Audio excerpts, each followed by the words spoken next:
Good morning all of you. देखिए girls, हम लोग चर्चा कर रहे थे सामंत प्रथा कि सामंत प्रथा का जो उदय है मध्यकाल में हुआ। मध्यकालीन राजस्थान के इतिहास की एक महत्वपूर्ण विशेषता थी सामंत प्रथा। ठीक है, तो हम लोगों ने कल की क्लास में ये जाना था कि सामंत प्रथा क्या थी। ठीक है, क्या था कि सामंत प्रथा में कि जब राजा अपने निकट संबंधी को या अपने कुल से संबंधित किसी व्यक्ति को जागीर का टुकड़ा दे देता था, तो राजा से जागीर का टुकड़ा या भूभाग प्राप्त करने वाला व्यक्ति क्या कहलाता था? सामंत कहलाता था। ठीक है, और राजा से प्राप्त जागीर से क्या करता था? अपना भरण पोषण करता था और बदले में समय समय पर जब भी राजा को आवश्यकता पड़ती थी, राजा को सैनिक सेवा उपलब्ध करवाता था।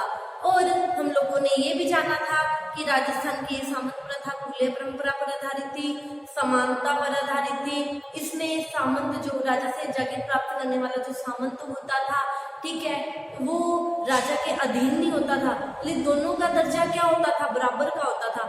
दोनों क्या होते थे? समान होते थे। ठीक है, लेकिन फिर भी राजा, ये जो समानता वाले सामंत होते थे, इसमें राजा ऊपर माना जाता था। ठीक है, तो हम लोगों ने ये भी पढ़ा था कि जिस तरह मुगलों ने मनसबदारी प्रथा आरंभ की थी, उसी तरह राजस्थान के शासकों के द्वारा सामंत प्रथा आरंभ की गई। ठीक है, जिस तरह मुगलों ने अलग अलग मनसबदारों की अलग अलग श्रेणियां बनाई थी, इस तरह सामंतों की भी अलग अलग श्रेणियां बनी हुई थी और इसी श्रेणियों के आधार पर सामंत बड़ा है, छोटा है, उसका क्या ओहदा है, उसके बारे में जानकारी मिलती थी। तो इस सामंतों की श्रेणियों में हम लोगों ने राजवी सामंतों के बारे में पढ़ा था। राजवी सामंत जिनके राज परिवार के साथ ब्लड रिलेशन होते थे। ठीक है, उन्हें राजवी सामंत कहा जाता था। सरदार सामंत पढ़े जब राजा राठौड़ राजवंश के व्यक्ति को सत्ता देता था। ठीक है, इसके पश्चात हम लोगों ने महाप्रसाद सामंतों के बारे में पढ़ा था। ठीक है, अब हम पढ़ने जा रहे हैं सामंतों की श्रेणियों के इसी चरण में। अगला है श्रेणी कुर्रम सामंत। देखिए, ये जो कुर्रम सामंत होते थे, इस सामंत का दर्जा हासिल करने के लिए, मतलब कुर्रम सामंत का दर्जा हासिल करने के लिए बहुत ज्यादा अतिरिक्त कह सकते हैं कि हम राजा की अतिरिक्त सेवा करने के पश्चात ही कुर्रम सामंत का दर्जा मिलता था। अतिरिक्त सेवा से ये मतलब है कि जब कोई व्यक्ति तन मन धन से समर्पित होकर राजा के लिए कोई कार्य करता था, या युद्ध क्षेत्र में राजा की जान बचा दी, ठीक है, या युद्ध क्षेत्र में राजा के किसी शत्रु को मार दिया, या राजा के लिए कोई बहुत बड़ा कार्य कर दिया, तो इस तरह के सामंत कुर्रम सामंत का दर्जा हासिल होता था। तो कह सकते हैं कि इस सामंत का या कुर्रम सामंत का दर्जा हासिल करने के लिए बहुत अतिरिक्त सेवा, राजा की अतिरिक्त सेवा करनी पड़ती थी। अतिरिक्त सेवा के पश्चात ही इसका दर्जा मिलता था। ठीक है, अब हम बात करते हैं कि कुर्रम सामंत की क्या पहचान थी। देखिए, कुर्रम सामंत जब राज दरबार लगा होता था, राजा के दरबार में उपस्थित होते थे। ठीक है, उपस्थित होते थे तो राजा स्वयं खड़ा होकर क्या करता था? सामंत के, कुर्रम सामंत जो आते थे दरबार में, तो राजा क्या होता था? खड़ा होकर सामंत के एक हाथ को पकड़कर अपने सीने से लगाता था और दूसरा हाथ, राजा अपना दूसरा हाथ सामंत के कंधे पर रखकर उसको आशीर्वाद देता था। तो देखिए कितनी बड़ी बात है कि सामंत आया, राजा स्वयं खड़ा हुआ, उसका एक हाथ पकड़ा, अपने सीने पे लगाया और अपना दूसरा हाथ क्या करता था? राजा उसके कंधे पर रखकर उसको आशीर्वाद देता था। तो इस तरह के सामंतों को क्या कहा गया था? कुर्रम सामंत। राजा की अतिरिक्त सेवा करने के पश्चात ही सामंत का दर्जा मिलता था। अगली श्रेणी आती है गनायत सामंत। ठीक है, देखिए, गनायत सामंत वे सामंत होते थे जिन सामंतों के राज परिवार के साथ वैवाहिक संबंध होते थे, उन्हें क्या कहा जाता था? गनायत सामंत कहा जाता था।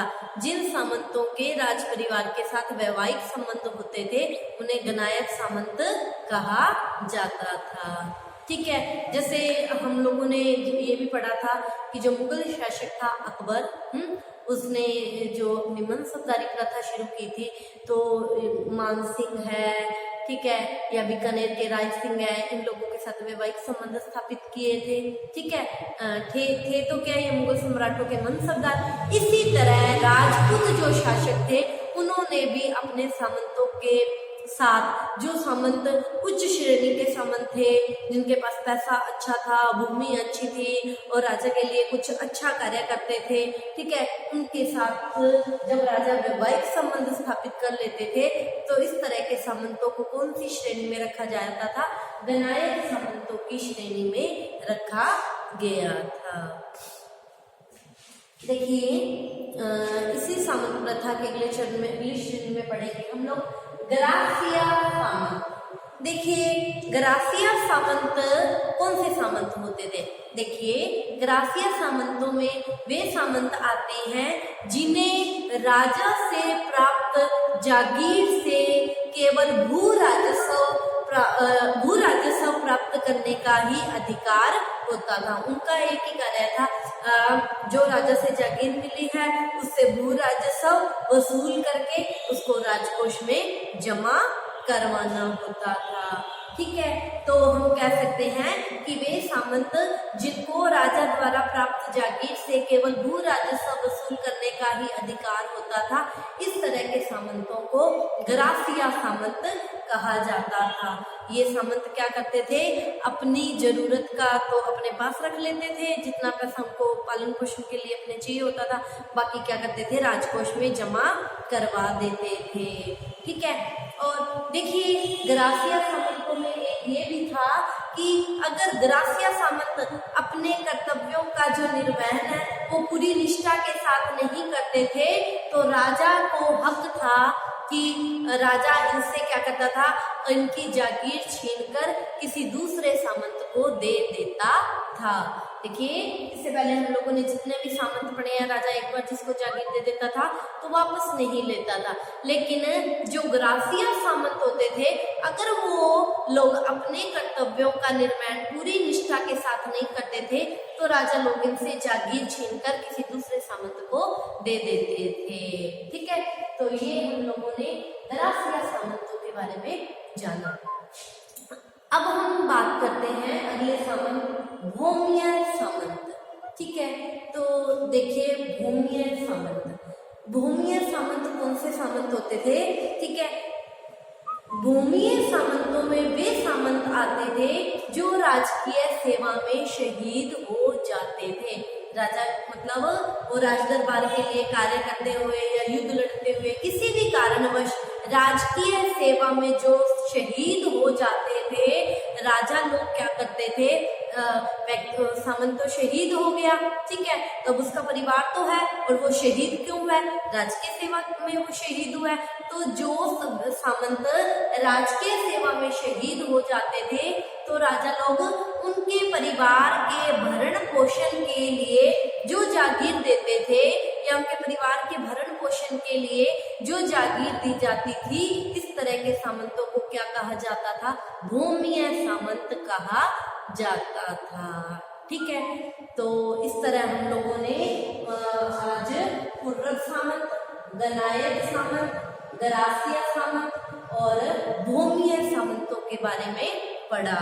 ठीक है, तो आज की क्लास के लिए इतना ही। कल हम सामंतों के विशेषाधिकार, सामंत प्रथा के गुण क्या थे, सामंत प्रथा के क्या दोष थे, इसके बारे में हम लोग कल की क्लास में चर्चा करेंगे। आज की क्लास के लिए इतना ही। आप इसका स्क्रीनशॉट ले लीजिए। Thank you all of you.